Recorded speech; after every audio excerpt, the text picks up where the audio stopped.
जा रहा है। आपके चैप्टर का नाम है नाइट्रोजन के कार्बनिक यौगिक, जिसे हम कहते हैं ऑर्गेनिक कंपाउंड ऑफ नाइट्रोजन। यहाँ पे हम इसका छोटा सा इंट्रोडक्शन देख लेते हैं। इस चैप्टर में हम कौन कौन से कंपाउंड के बारे में जो है वो स्टडी करेंगे और आखिर ये ऑर्गेनिक कंपाउंड ऑफ नाइट्रोजन जो है वो क्या होता है। तो काफी ज्यादा आसान है। ऐसे ऑर्गेनिक कंपाउंड जिनमें नाइट्रोजन ग्रुप जो है वो प्रेजेंट होता है, या फिर ऐसे कार्बनिक यौगिक, बहुत से कार्बनिक यौगिक जो है वो ऐसे होते हैं, बहुत से ऑर्गेनिक कंपाउंड जो है वो ऐसे होते हैं जिनमें नाइट्रोजन के ग्रुप जो है वो प्रेजेंट होते हैं। मींस कहने का मतलब है कि नाइट्रोजन का एक विशिष्ट ग्रुप जो है वो प्रेजेंट होता है। एग्जाम्पल के लिए यहाँ आप देख रहे हो C6H5NO2, तो यहाँ पे NO2 ग्रुप लगा हुआ है, नाइट्रोजन इसे प्रेजेंट है। तो इस प्रकार का जो आपका कंपाउंड होता है उसे आप ऑर्गेनिक कंपाउंड ऑफ नाइट्रोजन या फिर कार्बनिक नाइट्रोजन यौगिक जो है वो कहते हो। काफी ज्यादा आसान है। ऐसा ऑर्गेनिक कंपाउंड जिनमें नाइट्रोजन ग्रुप प्रेजेंट हो उसे हम जो है वो कार्बनिक नाइट्रोजन यौगिक या फिर ऑर्गेनिक कंपाउंड ऑफ नाइट्रोजन जो है वो कहते हैं। काफी सारे एग्जांपल हम जो है वो बुक में आगे पढ़ेंगे, जैसे कि एमाइड, नाइट्रोबेंजीन, एमीन, काफी कुछ चीजों के बारे में हम जो है वो पढ़ेंगे। तो एक और बता देती हूँ कि कुछ कंपाउंड ऐसे होते हैं जिनमें NO2 ग्रुप जो है वो लगा होता है।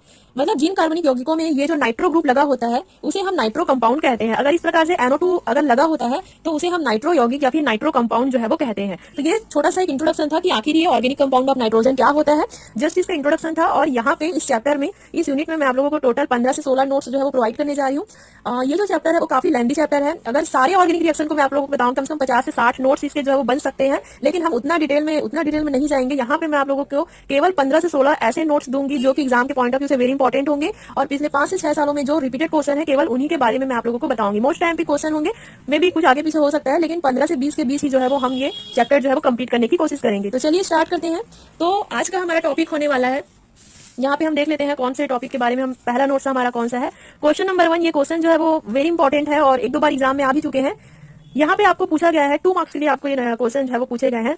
एल्किल नाइट्राइट और नाइट्रो एल्केन बनाने की एक एक विधि का वर्णन कीजिए। तो इसे मैं बहुत ज्यादा डिटेल में नहीं बताऊंगी आपको, केवल आपको मैं एक एक मेथड बताऊंगी और ये बताऊंगी कि आखिर ये एल्किल नाइट्राइट क्या होता है और ये नाइट्रो एल्केन जो है वो क्या होता है। तो चलिए हम स्टार्ट करते हैं। एक एक मेथड हम यहाँ पे देखेंगे इसके बनाने की। तो सबसे पहला हम स्टार्ट करते हैं एल्किल नाइट्राइट। एल्किल नाइट्राइट, तो यहाँ पे हम लोगों ने एग्जांपल के लिए एथिल नाइट्राइट लिया हुआ है। एथिल नाइट्राइट को भी हम एल्किल नाइट्राइट ही कहते हैं। तो यहाँ पे आप इसका फॉर्मूला देख सकते हो, C2H5O and double bond O। तो यहाँ पे N और नाइट्रोजन और ऑक्सीजन के बीच जो है वो डबल बॉन्ड प्रेजेंट है, तो ये आपका एथिल नाइट्राइट है। तो अब हम देखेंगे इसका प्रिपरेशन जो है वो हम कैसे करते हैं। तो चलिए मेथड ऑफ प्रिपरेशन स्टार्ट करते हैं। क्या लेना है आपको, सबसे पहले सोडियम नाइट्राइट लेना है, NaNO2। उसका रिएक्शन आपको कॉन्सेंट्रेटेड H2SO4 जो कि एसिड है उसके साथ हम दोनों का आपस में रिएक्शन कराते हैं। क्या के लिए हम लोग, NaNO2 जो कि सोडियम नाइट्राइट कहलाता है और H2SO4 कॉन्सेंट्रेटेड H2SO4 हम लोगों ने लिया हुआ है। दोनों का हम जो है वो आपस में रिएक्शन कराते हैं। जब ये आपस में रिएक्ट करते हैं तो यहाँ पे नाइट्रस एसिड जो है वो बनता है। तो चलिए हम देखते हैं क्या होगा। तो बहुत ही ज्यादा आसान है। यहाँ पे जो आप NO2 देख रहे हो, इसमें का जो H2SO4 है, इसमें का एक हाइड्रोजन जो है वो इस NO2 के साथ जुड़ेगा और यहाँ पे HNO2 जो है वो बन जाएगा। HNO2 जिसे आप नाइट्रस एसिड कहते हो। तो ये हमारा मेन प्रोडक्ट जो है वो बन चुका है, नाइट्रस एसिड। यहाँ पे हम लोगों ने कुछ नहीं किया, एक हाइड्रोजन जो है वो निकल के इस NO2 के साथ आकर के जो है वो जुड़ गया और यहाँ पे आपका HNO2 बन गया। बाकी यहाँ पे जो आपका Na बचा हुआ है वो इस HSO4 के साथ आकर के जुड़ जाएंगे, क्योंकि एक H तो ऑलरेडी NO2 के साथ जुड़ करके HNO2 बना चुके हैं। यहाँ पे केवल एक H जो है वो बचा हुआ है, मतलब HSO4 बचा हुआ है। तो ये Na भी यहाँ पे आकर के जुड़ेंगे और NaHSO4 जो है वो बना लेंगे। यहाँ पे मैं आपको कोई हार्ड मैकेनिज्म नहीं बता रही हूँ, सिंपल सा ट्रिक के साथ इसे बता रही हूँ कि आपको कैसे लिखना है इसे। आपको सिंपल इसमें एकदम मैकेनिज्म आप लोग को इसमें लिखने की उतनी नीड नहीं है, सिंपल सा रिएक्शन है ये। इसमें का एक H जो है वो इस NO2 के साथ आकर के जुड़ करके नाइट्रस एसिड बनाएगा और यहाँ पे ये जो Na है वो HSO4 के साथ जो है वो जुड़ जाएंगे। तो पहला स्टेप में आप क्या लिखोगे, सोडियम नाइट्राइट व H2SO4 की रिएक्शन से नाइट्रस एसिड जो है वो प्राप्त होता है। ये आपका बन गया नाइट्रस एसिड। अब नाइट्रस एसिड को हम सेकंड स्टेप में जो है वो यूज करेंगे। तो चलिए हम अब इसका सेकंड स्टेप स्टार्ट करते हैं। अब हमको क्या लेना है, यहाँ पे हम अल्कोहल लेंगे, एथिल अल्कोहल यहाँ पे हम लेंगे C2H5OH और इसका रिएक्शन हम इसी HNO2 के साथ जो है वो करा देंगे। नाइट्रस एसिड के साथ जो है वो हम एथिल अल्कोहल का जो है वो रिएक्शन कराते हैं, C2H5OH प्लस HNO2। ये दोनों आपस में रिएक्ट करने के बाद एल्किल नाइट्राइट जो है वो बना लेते हैं। तो चलिए देखते हैं क्या होता है इसमें। नाइट्रस एसिड, मतलब ये जो HNO2 है, अल्कोहल पर अटैक करते हैं। मतलब यहाँ पे ये जो आपका ऑक्सीजन दिख रहा है उसके साथ ये जो NO है, मतलब यहाँ पे खैर आप HNO2 देख रहे हो, इसमें का जो NO होगा वो इस ऑक्सीजन के साथ जो है वो आकर के जो है वो बॉन्ड बना लेंगे। मींस ये जो आपका नाइट्रस एसिड है वो अल्कोहल पे जो है वो अटैक करते हैं और एथिल नाइट्राइट जो है वो बना लेते हैं। बहुत ही सिंपल सा रिएक्शन है C2H5O और यहाँ पे आपका जो NO है वो आकर के जो है वो जुड़ जाएगा और सिंपल सा आपका C2H5O and double bond O जो है वो बन जाएगा। मतलब एथिल नाइट्राइट जो कि हमें फॉर्म करना था, जैसे कि आप यहाँ पे देख रहे हो, एथिल नाइट्राइट हमें जो है वो बनाना था और यहाँ पे हमारा एथिल नाइट्राइट बन चुका है। और यहाँ का जो एक H होगा, यहाँ से एक H जो है वो यहाँ पे जो HO है उसके साथ जुड़ करके H2O वाटर का मॉलिक्यूल जो है वो बनाएंगे और यहाँ से निकल जाएंगे और फाइनली आपका एथिल नाइट्राइट जो है वो बन जाएगा। नाइट्रस एसिड अल्कोहल पर अटैक करते हैं और एथिल नाइट्राइट जो है वो बनता है। क्लियर हुआ आपको, क्या क्या दोनों स्टेप आपको क्लियर हुआ अच्छे से। सबसे पहले हम लोगों ने क्या किया, सोडियम नाइट्राइट का रिएक्शन कॉन्सेंट्रेटेड H2SO4 एसिड के साथ हम लोगों ने इसका रिएक्शन कराया, फिर हमें नाइट्रस एसिड जो है वो प्राप्त हुआ। नाइट्रस एसिड का रिएक्शन हम लोगों ने अल्कोहल के साथ कराया। तो ये जो नाइट्रस एसिड है उसका जो NO है वो जो है वो अल्कोहल पे आकर के अटैक करते हैं और यहाँ पे आपका एथिल नाइट्राइड जो है वो फॉर्म हो जाता है। वाटर का मॉलिक्यूल भी यहाँ पे फॉर्म होता है। अब इसके बारे में हम कुछ इसका फिजिकल प्रॉपर्टीज भी देख लेते हैं। यह जल में अविलेय होता है। ये जो आपका एल्किल नाइट्राइट या फिर एथिल नाइट्राइट होता है वो जल में आसानी से जल में नहीं घुलता है। एप्पल के समान स्मेल आती है, सेब के समान विशिष्ट गंध आती है, साधारण ताप पर गैस है। अगर हम इसे नॉर्मल टेम्परेचर पे रखें तो ये गैस है, और अगर हम इसे काफी ज्यादा ठंडा कर दें तो ये ठंडा होने के बाद जो है वो रंगहीन द्रव में जो है वो परिवर्तित हो जाता है। तो बहुत ही छोटा सा ही आपका टॉपिक है, बहुत ही ज्यादा ईजी है एल्किल नाइट्राइट, तो चेक कीजिएगा गाइस। अब हम क्या करते हैं, यहाँ पे हम एल्किल नाइट्राइट जो है वो पढ़ चुके हैं, लेकिन हमें यहाँ पे नाइट्रो एल्केन भी पढ़ना है। तो नाइट्रो एल्केन के बारे में जो है वो अब हम देख लेते हैं।